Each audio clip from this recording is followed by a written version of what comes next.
Perfect. Okay, thank you.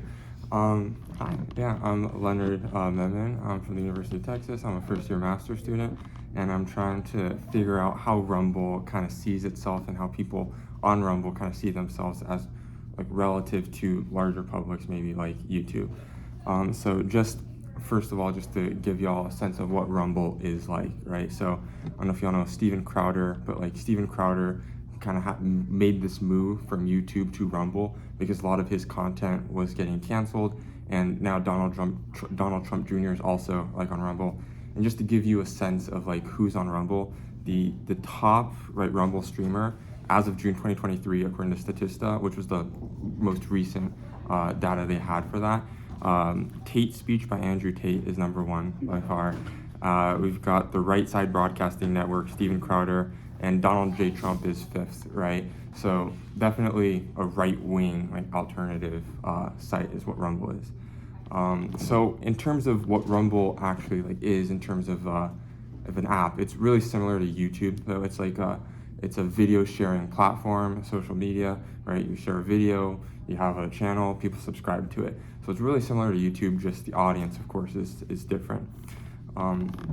Now, since I talk about publics and counterpublics, just real quick, right? A public's kind of just like the general, right? It's the large majority. It's what kind of dominates conversation and what is considered as having kind of almost in a sense privilege, but not really, because sometimes, right, it's just what's dominant. It's more hegemonic, right?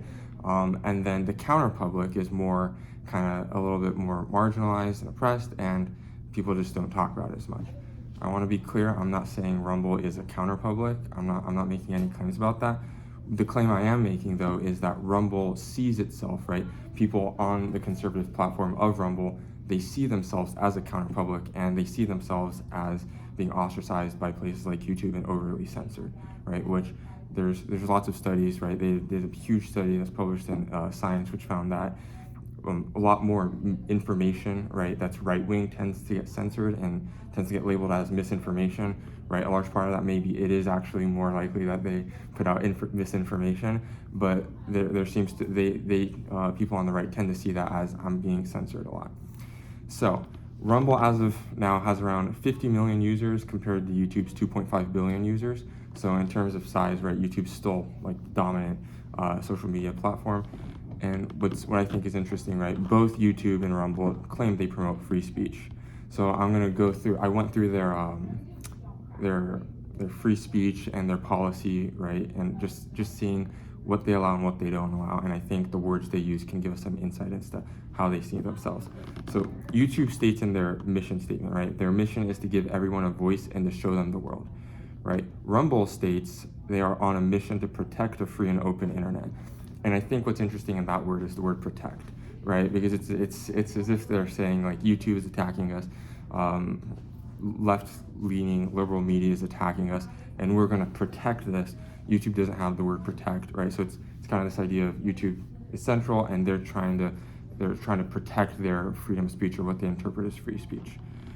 However, and this is where I think a lot of the confusion arises, both YouTube and Rumble are extremely vague in what they censor, and a lot of it just might come down to maybe ideological leanings and things like that. So Rumble bans content or material that is grossly offensive, right? What is grossly offensive?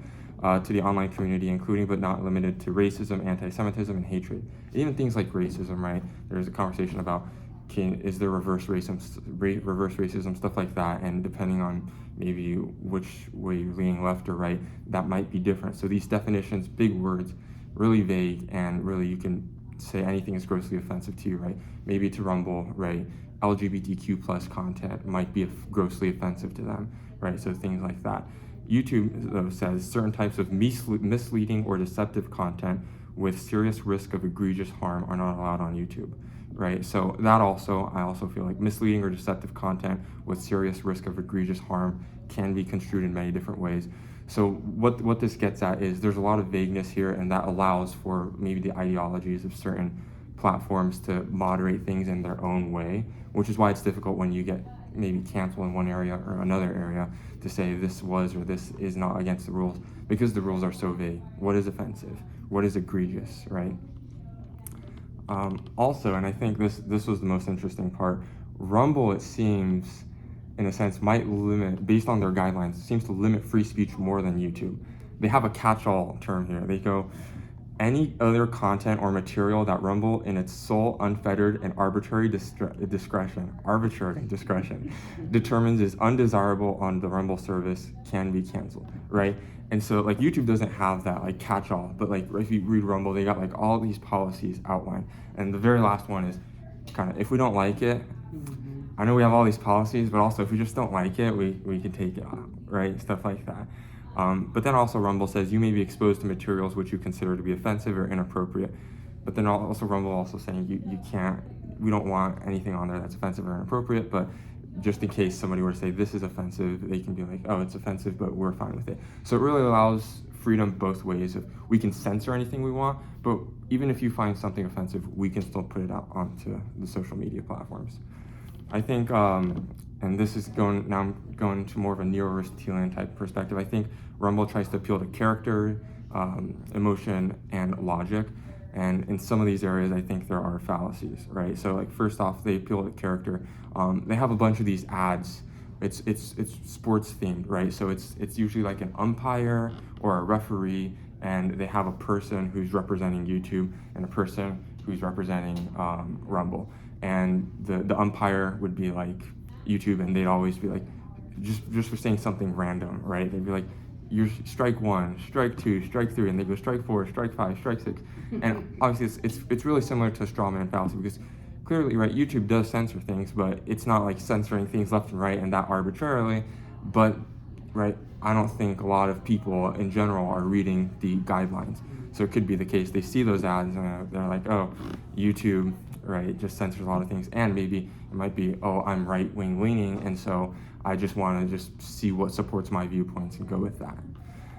So that's kind of, and they use a famous person, Steve Will Do It, who's part of this YouTube channel called Nelk, which is also a little bit more, I would say, right-leaning. They've done videos with Trump, stuff like that. So they're clearly appealing to that audience. And I think the appeal to logic, though, once again, would be the straw man fallacy, right? So there's the appeal to character because they're using somebody from the right wing who's very popular, and the appeal to logic using the straw man fallacy, although it is fallacious logic, right? They also YouTube appeals to the harm principle, which is why I also think YouTube, as I said earlier, doesn't at least based on the guidelines, right, wouldn't censor as much, right? They appeal to the harm principle, which is what John Stuart Mill brought up, is the only reason you could censor or exert force over like a civilized population is only if it harms another individual, right? Not themselves, but another individual.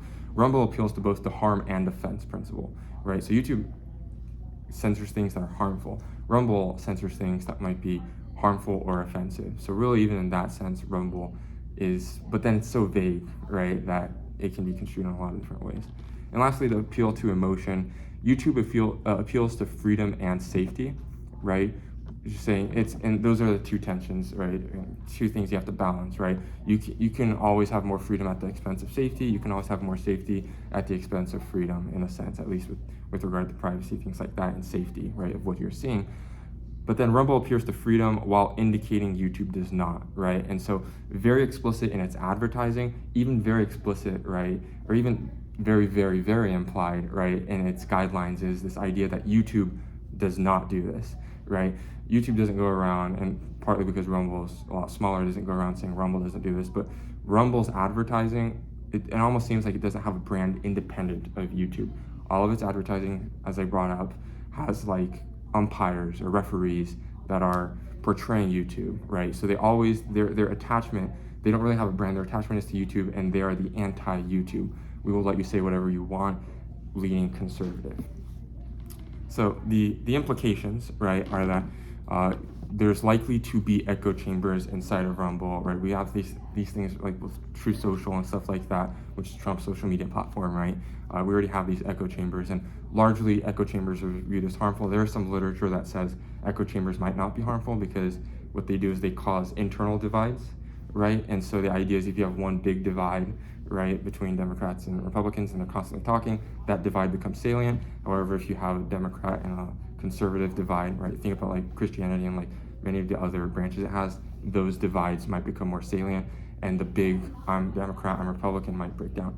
However, that's based on some research, some computational analysis, but the majority of the research says echo chambers are harmful, and so that's why I think this would be harmful, right? And also I think it gives conservatives a sense of indignation, right? Almost a righteous indignation, because they feel they're oppressed, right? Of course, we could go back to like the Voting Rights Act of 1965, stuff like that, Civil Rights Act, right? And during those times, it was pretty obvious, right?